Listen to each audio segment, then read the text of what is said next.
But one thing that was very different about Juno is that she developed such large stones in her kidney that one of them tried to pass, just like people trying to pass a kidney stone.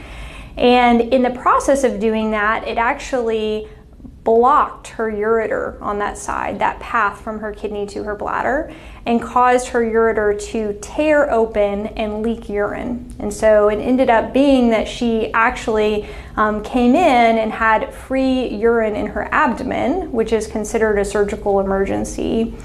And we had to take her to surgery to repair that, and in the process we had to reroute her urinary tract.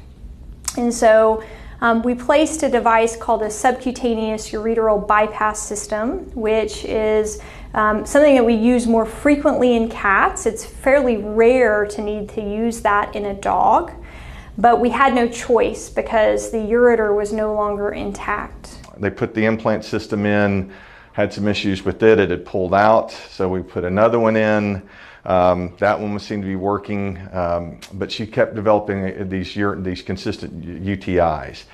What they finally figured out is, working her up, is that she had an anatomical abnormality which had been driving these urinary tract infections probably for years, is what they figured out. So after consulting with them, they said probably the best course of action for her long term would be to do an episiotomy, which they did, and that was a very successful surgery. We were able to clear the infection eventually on antibiotics, but as soon as we would come off of antibiotics, the infection would come back. And my suspicion was because that device was still there. We weren't removing the nidus for infection. So we ended up taking her back to surgery, and in doing so, we discovered that her ureter, her right ureter, which had been the one that had been torn, had repaired itself. And it was completely intact and flowing normally, didn't have any leakage.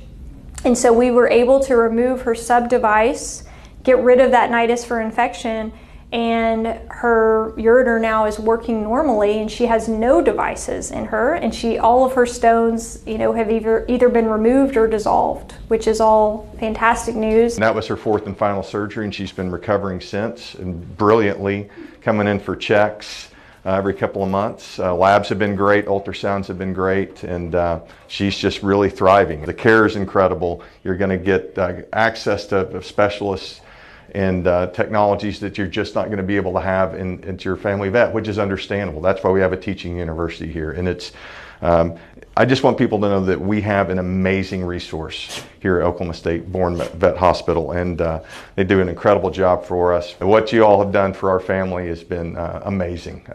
It's moved us and touched us. The care that she's gotten here, our interaction with the students, and the way that she's bonded. Like, I was laughing every time we drive up and she makes the turn, she gets to that little pond area and she's up and her tail's wagging, and she knows she's coming to see friends. And that's a truly amazing gift that you guys have give people. So thank you all for that.